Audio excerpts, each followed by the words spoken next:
In my experience of dating black men, they didn't ever really take the time to initiate or plan something for us. You get what I'm saying? It was more like I'm overpouring into them. But when it came to dating him, he took the initiative. And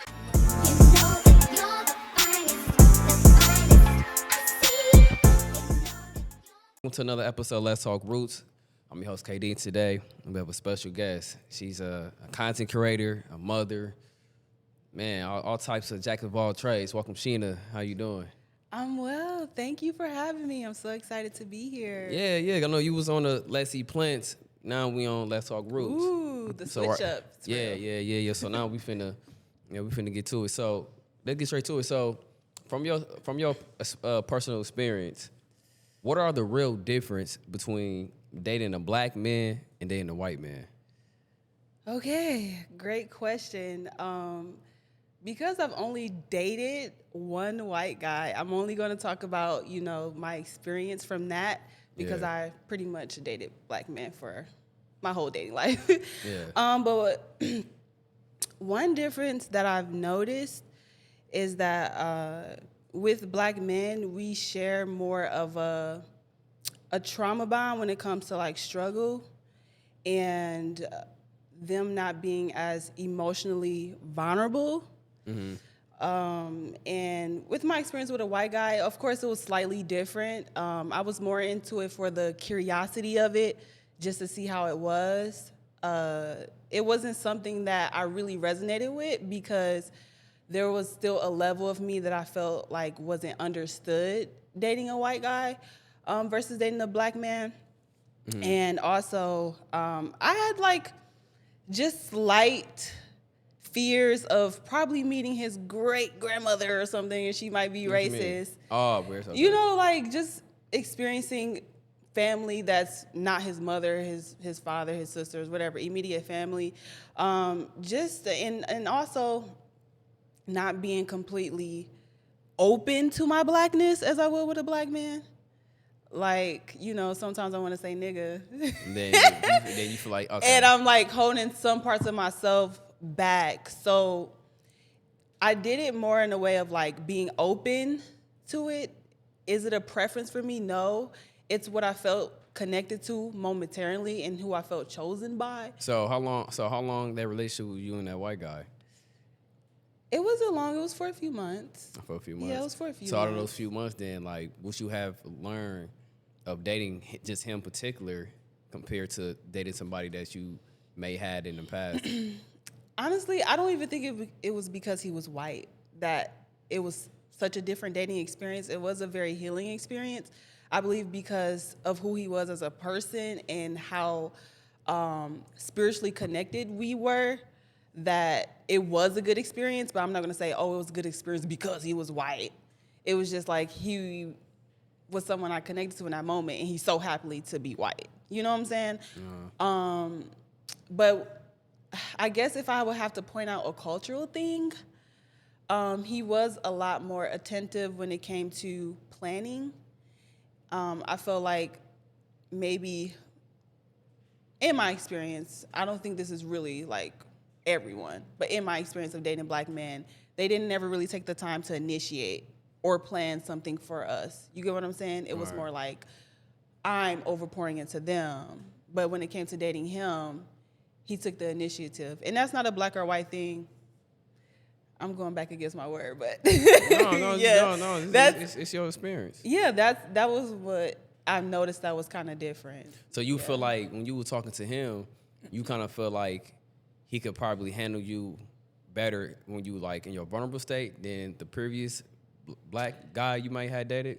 Yeah, emotionally, yeah. Okay. Yeah. No, that makes sense. So I want to ask you this then. So like, how come it's praised like, okay, if a black woman date a white man, they get praised like, oh, go her. They praising her, right? Yeah. But then when a black man date a white woman, he get attacked. Black women saying, oh, he a sellout, all type of things. But why is that a double standards?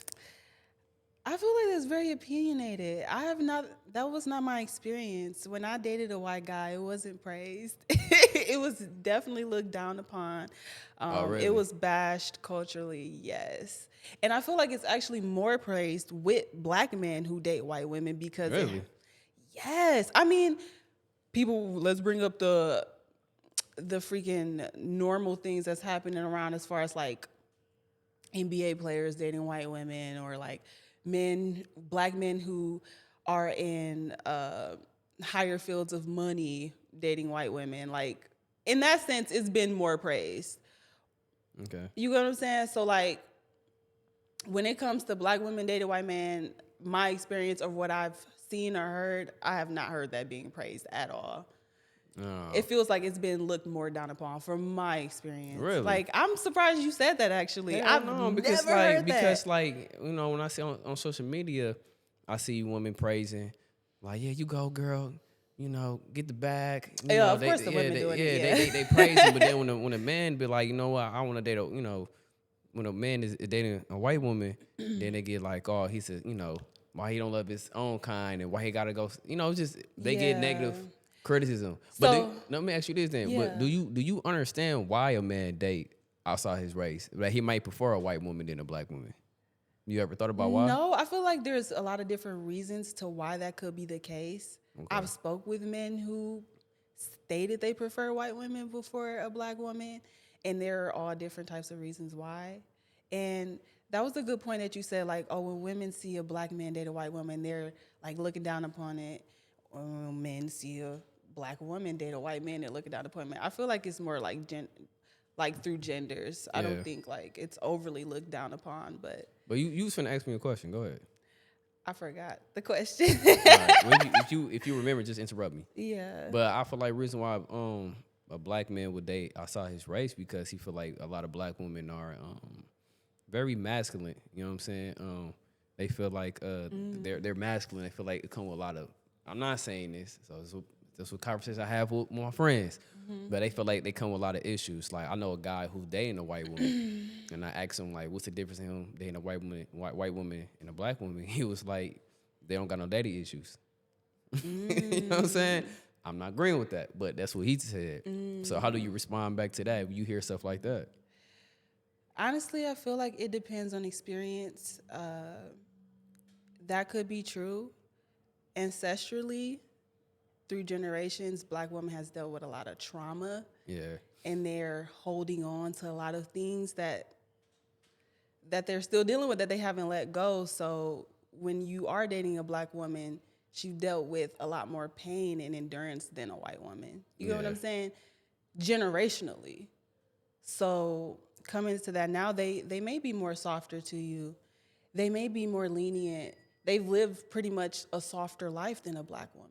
Yeah. You know what I'm saying? Got it. So naturally, because we hold the ground and a lot of black women grew up as single mothers and there's a lot of weight on them naturally, they are in the mode of being more dominant, more aggressive, more of the leader. Right. Where white women, they didn't really experience that to a fullness. You get what I'm saying? Got it. So they've been in a space to be more softer. What I do know, and from myself, because I was in that space as well, that also we have to learn to let go.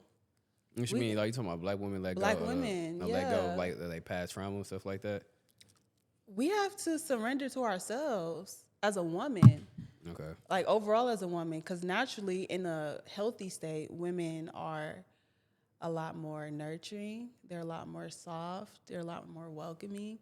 But because a lot of black women don't operate in that more feminine state, we're operating in a leader, we're operating in provider, we're operating in making sure everything is stable. We're like a rock. We solid. We hard. We got to keep going. Is that mentality that what most men are experiencing. But also, a lot of the men are not showing up in themselves. I mean, like, a lot of the men are not showing up in a way for a black woman to be soft.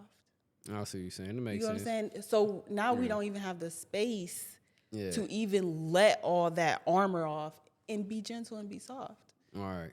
So what do you think? What do you think a man can do? A black man can do to help a woman to stay in her feminine side, if that makes sense. Heal himself, submit to God. There has to be some form of submission for a man to be able to step into that space to take care of a woman. You know what I'm saying? Yeah. Like, so. But what if cause some women don't be whatever word I'm looking for. What's that word when someone's giving you back the same energy? Reciprocate? That word. Yeah, that. Some women don't reciprocate? Yeah, like they don't, you know what I'm saying? I mean, you know. Or do they? Or is that woman giving you the energy that you're giving them? You get what I'm saying? So you saying, if, okay, go ahead. If there's no safety in the relationship, if she don't feel emotionally safe with you, or if you don't feel emotionally safe for her, how she's gonna feel emotionally safe for you? Like, I don't know, like. I get what you're saying. I feel like in a sense, as a leader too, mm-hmm. and because men originally are supposed to lead the relationships, we're giving you what we're receiving also. That makes sense. You know what I'm saying? So, I mean, that may be one of the things. Well, that makes sense. So why did that relationship with you and that white man ended? Cause you it saying ended that on great terms. Because it's like you saying that he allowed you to be vulnerable, and it's a spiritual connection that you had mentioned. So why y'all ended? It was awkward. It was awkward for me mostly. Yeah. It was awkward. There was a deep sense of awkwardness that we were both sitting in this experience. So, first of all, I was battling with the thought of waking up to a white face every day. And I'm not racist, but this is my thought because I love black men. I love our black culture. I was battling with the thoughts of, could I wake up to a white man every day? Mm-hmm. Do I want mixed children? I already have a fully black daughter. You know what I'm saying? There's nothing wrong with mixed children. I don't want people to like misconstrue this. It's just, I want fully black children. That makes sense. So like, it was thoughts like that that was circulating my mind. And then also it wasn't in alignment. Like, we had a connection momentarily, but it wasn't something that we both seen that was gonna like carry on for sure. Like personally, it just didn't work out because we didn't want each other. You get what I'm saying? And I gotta ask you this. And I love my white friends. So I want my white friends to be offended when I'm about to ask. But like, how do you deal with his smell? Because some white people smell weird. So like, how do you? I don't think I was around him long enough to smell. Nah. to smell something bad from him. I'm just saying, like, y'all was intimate, so it's just like how you handle. I don't know. I'm just assuming. He didn't have a smell. Oh, he didn't. Oh, okay. I don't deal with anyone that smells. Nah, but I'm saying some white people that have us, I guess I haven't been around him long enough to smell him stink. No, I'm saying like some white people, not all, they have a natural. They smell like wet dog. Not all, but you know what I'm saying. So I was just like.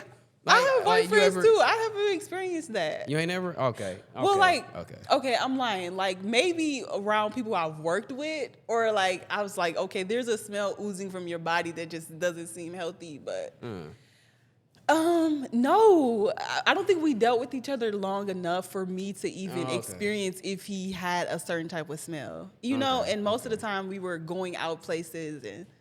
Yeah, because I ain't gonna lie, like. I'm gonna just say, I find it kind of weird when I see a black woman dating a white man. Mm-hmm. Oh yeah, I got the looks. Oh yeah, for me, but like I personally don't judge, but for a period of time it was kind of weird. Like, damn, how you? I don't know. I don't. Yeah, and it was weird for me. It was weird for me. Everything about it was weird. The looks that I was getting from people was weird. The signs that I was getting.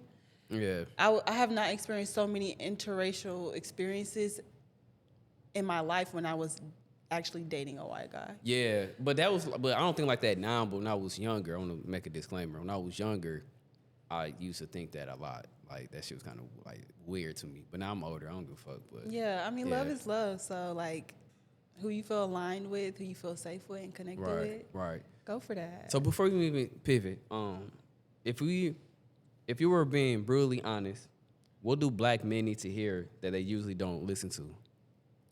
What do black men need to hear that they usually don't listen to? Yeah. Themselves. No, for real. They need to listen to themselves. They need to have more conversations with themselves. They need to know who they are. Like, with my experience personally, are we talking about with dating or just overall? Just overall. And I mean, I'm not a black man, so I can't confidently say this is what they need No, to I'm just hear. saying, but from your perspective, from a woman perspective, like from my perspective, is somebody asks me, what do you think a black woman needs to hear that she don't usually listen to? I might say accountability. You know what I'm saying? Ooh, you hit that one. So from your perspective, what do you think black men need to hear they don't normally listen to? Themselves. They need to hear themselves, and I feel like they also need to work on their emotional vulnerability. I know we're going back into this, and that's probably going to be my favorite word for this episode because it's really hard for black men to be vulnerable for various reasons.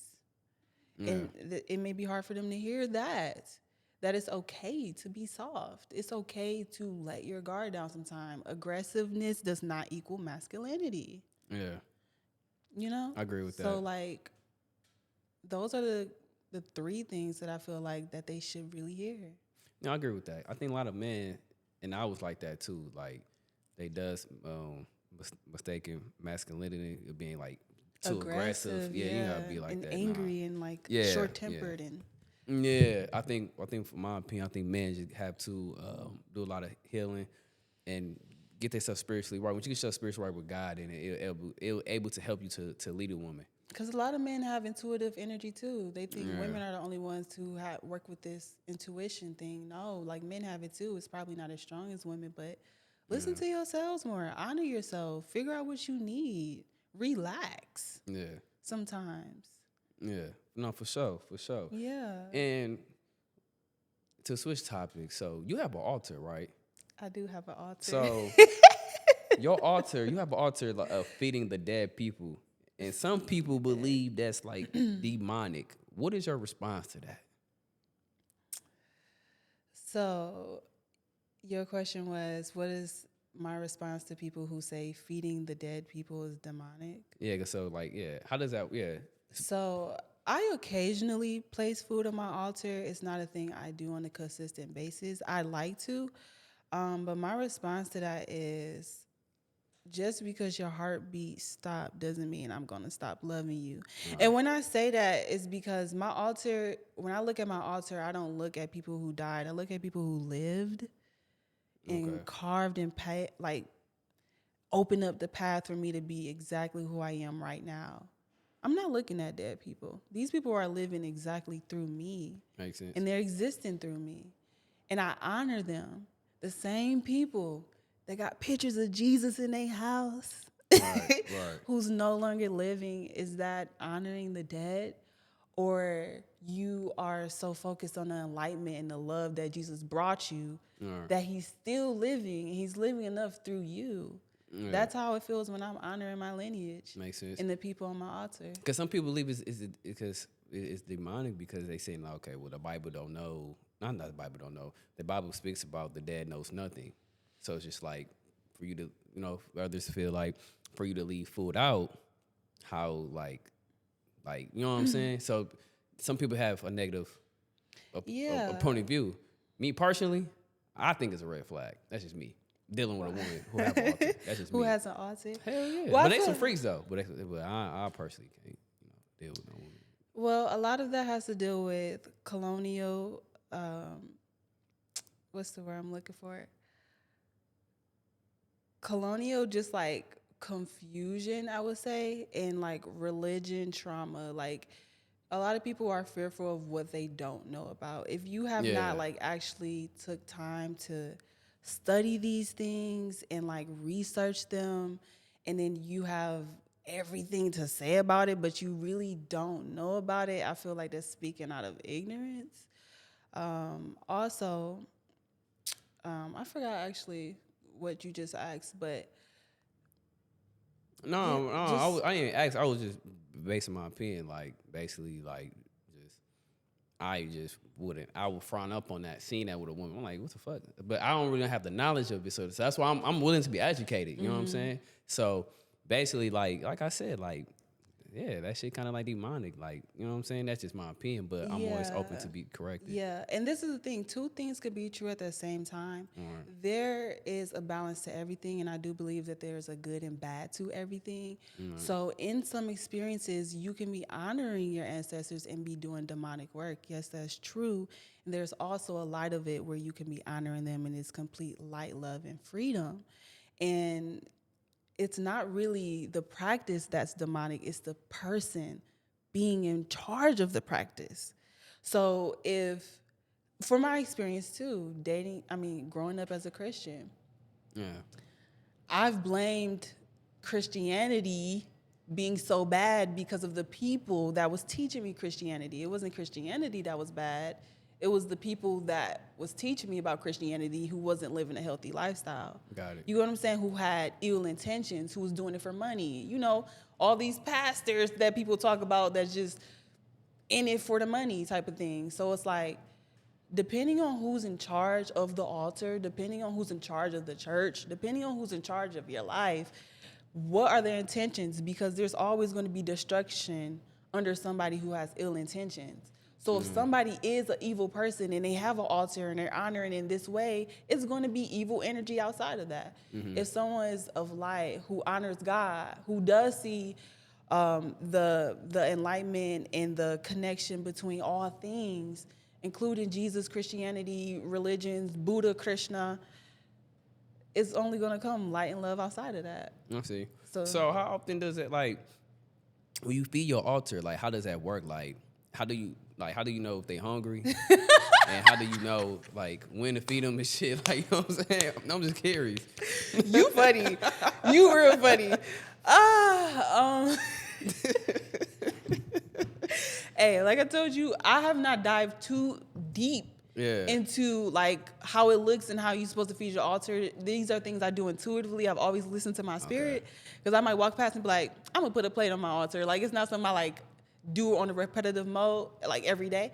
But I will say, when I'm full, they full. That's just how I see it. Yeah, you know what I'm saying? yeah. I'm not gonna keep nothing on there that's gonna spoil or something. You know what I'm saying? Like, and I do it here and there. Just do it when my spirit feels right to do it. Yeah. So if your spirit on kicking, like, maybe they don't want to eat that. Maybe they want some steak or something. No, I be feeling that. They be wanting McDonald's, fried chicken, and watermelon. I'm like, I don't eat McDonald's. No, I'm talking shit. But no, but so like, take these veggies. Yeah, so like you mentioned about you honoring your dad, and one of the things you shared with me is that you lost your dad at a young age. Yeah. How old were you when you lost your dad? I was 11. Damn, you was 11. I was 11 years old. Damn, yeah. so you losing your dad.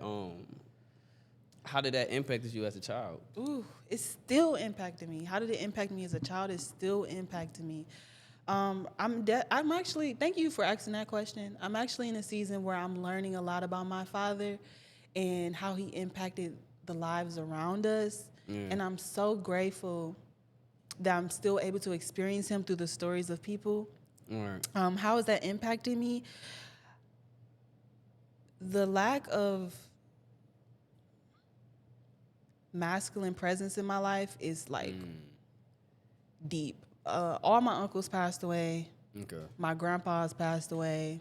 My biological dad passed away. So I've struggled with feeling loved from a man for real, or feeling actually valued and seen, because I have not felt that with my father. That still shows up in my dating life. It'd be like that. It shows up on how I navigate the relationship with my child's father as well, because I want to make sure that she feels and knows that her father is there, because he is.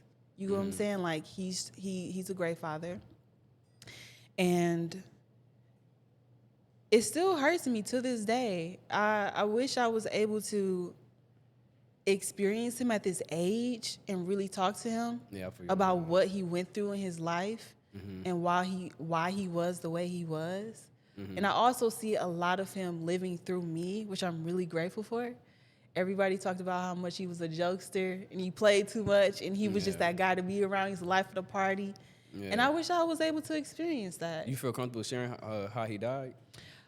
He passed away because my daddy, listen, my papa was a rolling stone. Yeah. My daddy was everywhere, okay? He got kids everywhere. So if you look like me, and you don't know your father, just Yeah. know we might be related. I'm serious. I'm serious, okay? Yeah. And he was coming from, I think, New York. My daddy was born and raised in New York. He was coming from New York, and he was like, Snoon. He called me Snoon Cat. He said, Snoon, I'm in Milwaukee, Snoon. And I was like, yeah, I'm happy. Like, yes, my daddy's here. And him and my mama didn't have a good relationship, so they used to argue all the time. So my mama used to be like, don't tell him where you at. And I was like, Daddy, I'm going to be on 76 and Silver Spring. That's where my school at. Pico, you been 330. Yeah. And that night he decided to go with his cousin somewhere because his cousin got really drunk and he was too drunk to drive. And my dad was like, no, you not finna drive. I gotta come with you, make sure you good. But my daddy couldn't drive because he had a warrant out for his arrest. And not a few years before this happened, my daddy actually got jumped in North Carolina by a group of dudes, where they literally tried to kill him. Like they jumped him so bad, they tried to kill him. So his skull was already soft from being jumped because they bashed his head in with like some like type of tire metal or something like that. And they when they was driving, my dad was driving with his drunk cousin. They swerved. It was raining too, so they swerved and the car flipped over. And my daddy couldn't have no pressure on his skull at all, so he died immediately. And the other two people in the car lived because it wasn't as dramatic, but because my dad couldn't have no pressure on his skull, he died right away. Damn. And he wanted to die. Damn, why you say that? He always told me. I remember being with my dad, being 8 years old, walking with my dad. When my dad was around and I was with him everywhere. And he used to always tell me he wanted to die. And I feel like that's one of the reasons, too, why I advocate for black men so much and listening to themselves and taking care of themselves, because we don't know what black men are dealing with and struggling with. And my dad probably didn't tell nobody else this. Or maybe he did, that's just I'm unaware of, but as an 8-year-old little girl, he used to always tell me he wanted to die. So you ain't never talked to your moms about like his mental health, or ask your mom like, hey, when I was a kid, he mentioned how he always wanted to die. Like, you ever? My mom wasn't in a mental state either. My mom is diagnosed as schizophrenic. Oh, so, word. Yeah, so my mom would more so be in her head. So even if I was talking to her, she wouldn't be hearing me. Damn. So it was like I was like emotionally mature enough to actually hear and deal with these things because of what I was dealing with both of my parents and what they were struggling with emotionally. But no, it wasn't a thought that came to my mind to be like, I should tell my mom this. So your mom had this schizophrenic since you was a child, or she just recently got diagnosed? I've heard that she got diagnosed when I was like really young, probably after she dealt with my father.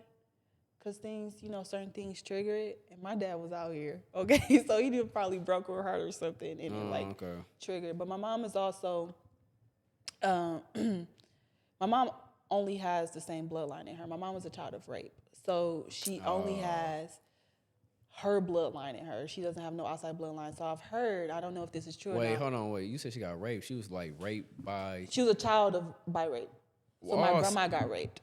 By a relative? By a relative, yes. Oh, shit. And she had my mom. Wow, that's crazy. My granny didn't believe in abortions. Yep. So at that time, especially too in the South, there in Mississippi, it was kind of looked down upon to like kill a baby. Damn. So because my mom has only so much of the same bloodline, they said she was more prone to being schizophrenic. And she was. She dealt with a lot of trauma too.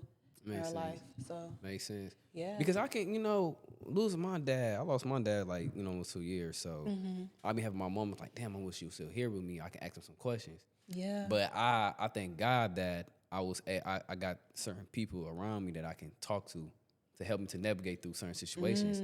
So what I want to ask you is, you have a mother who's schizophrenic.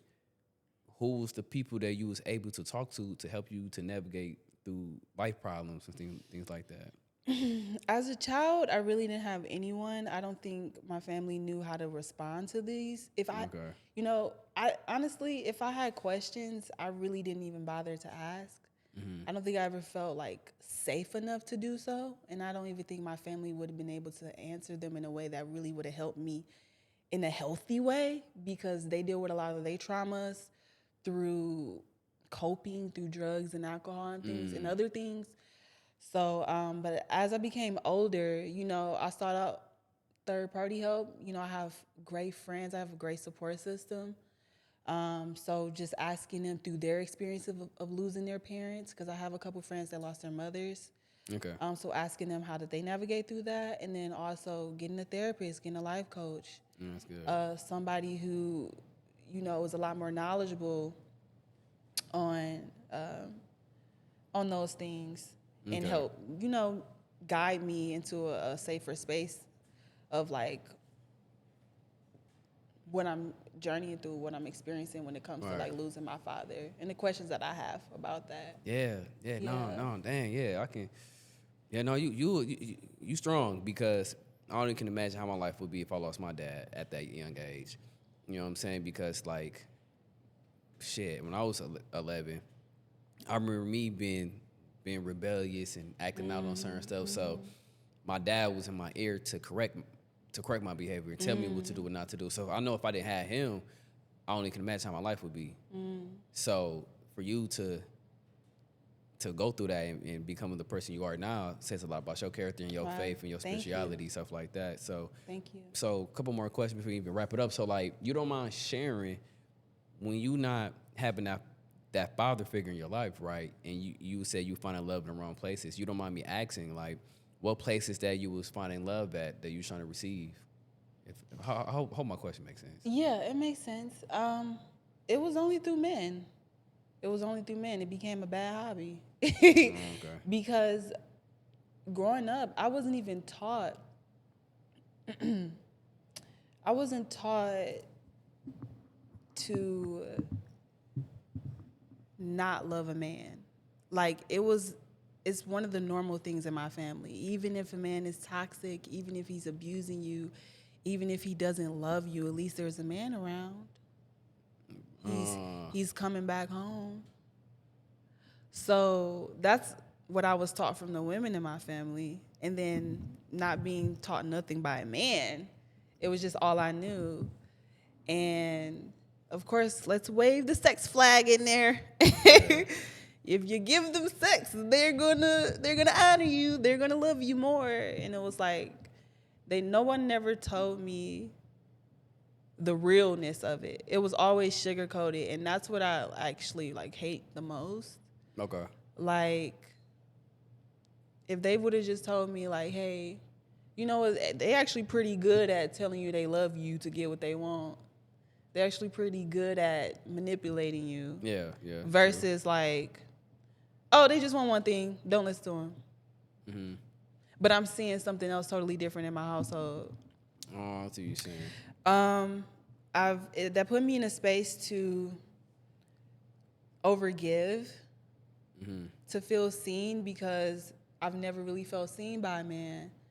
So now there's a deep sense of me that is craving, like, I just want them to know I'm a great person. I just want them to know that I do love them, that my intentions are pure type thing. It's like wanting to be accepted by a man has been like my biggest struggle. Like, even if they're clearly showing me that they don't value me in any sense, just for that momentarily feel, I'm willing to like lose myself. I see. Let me ask you this: Do Yeah. you think you know how to be alone without a man? Do I think I know how to be alone without a man? Yeah. I have the blueprint. You got the I blueprint? have the pink print. Well, are you at that point? Are you that something you working on? That's something I'm definitely working on. Okay, because I come across women who, don't take no offense to this, but I come across women who may have like daddy issues, or who may not feel loved by their father. They don't know how to be alone. So I'm not saying this is you, but Yeah. they jump into different relationships and trying to find distractions and stuff like that. So that's why I had to ask. Yeah, no, I appreciate you asking. I'm just going to be honest and real about it. It's definitely a challenge for me right now in my life. I feel you. I do go through periods where I am alone, and it's pretty easy. It's pretty easy till it gets nighttime. It be like that. It be like that. And then you be like, And you see in the relationship post and you're like, Yeah. you know. But I have seasons. It's like in and out. It's good. It's gotten a lot better than what it used to be. And I mean, I was in a relationship for 7 years before I actually started dating for real. So I was always committed to being with a man. Like I've always was with a man. So now, like now that I'm outside of that and I'm learning myself and I'm diving into all these different experiences, it's become a lot easier. But it is still a bad hobby of mine that I'm working on.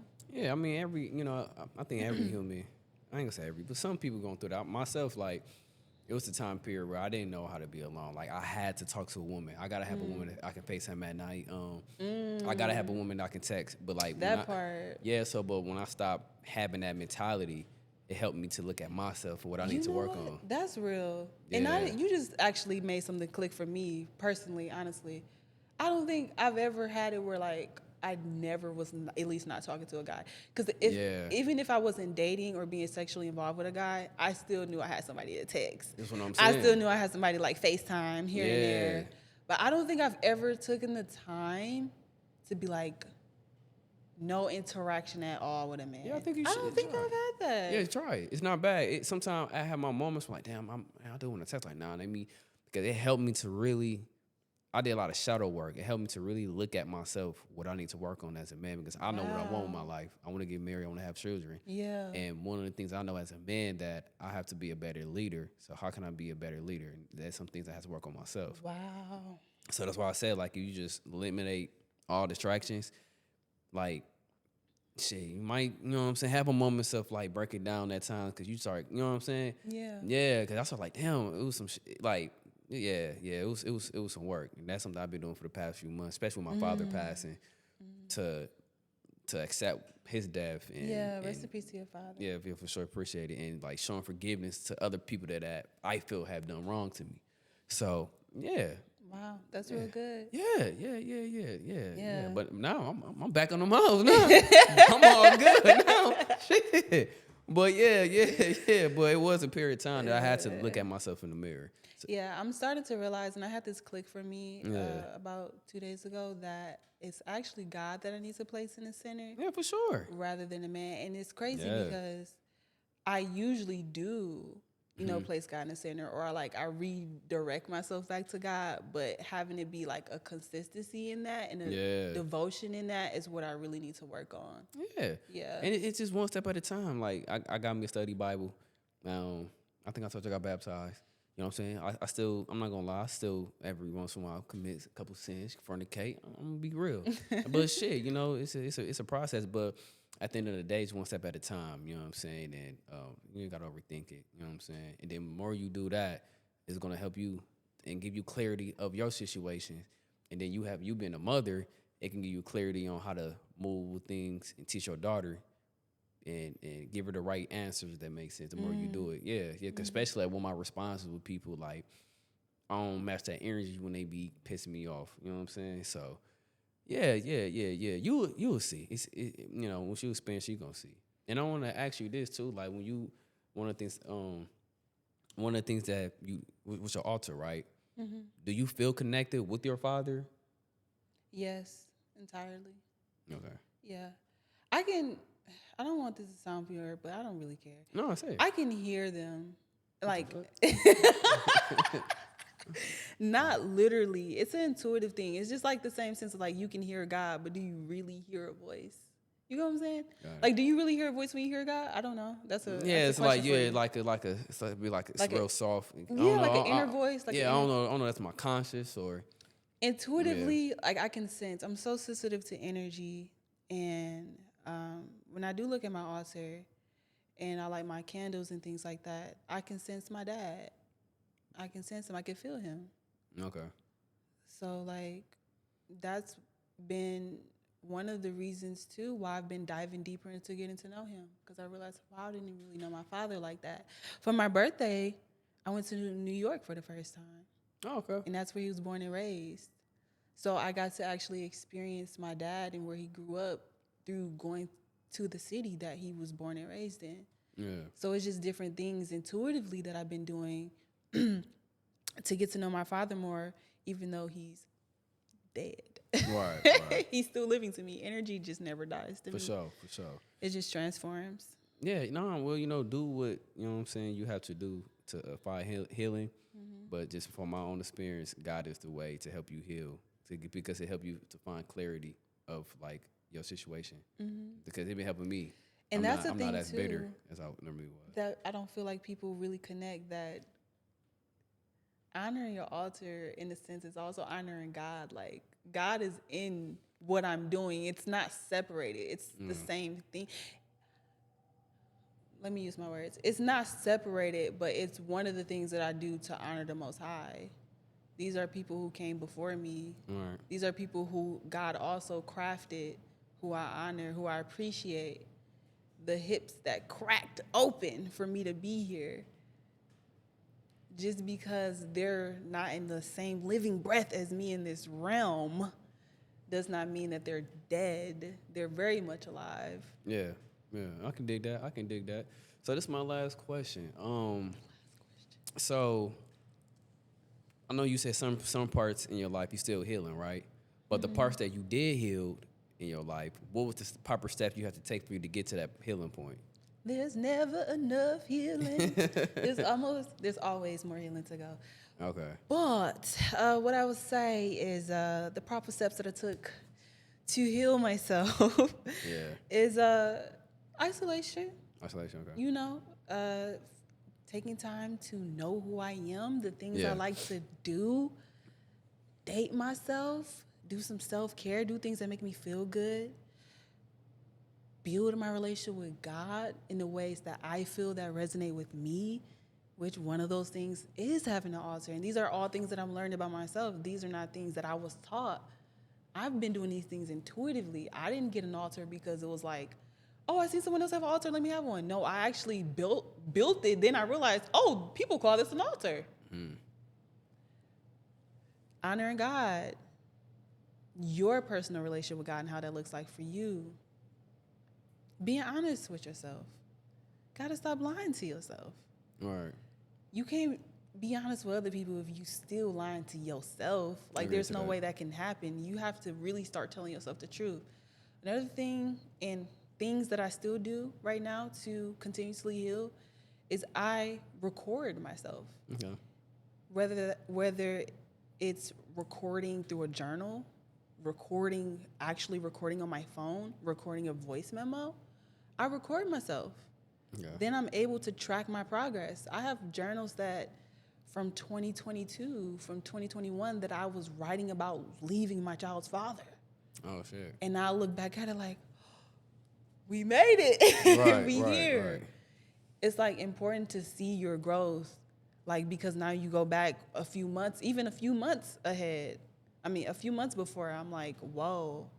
Yeah. I wrote this out and now I've seen it manifest. Yeah. Recording myself, getting friends, people who understand you, who love you. That's an important one. Yeah. Being around people who support you and who accepts you for who you are. Getting your tribe, building a tribe. I can dig that. Yeah, man. I'm sorry. No, go ahead.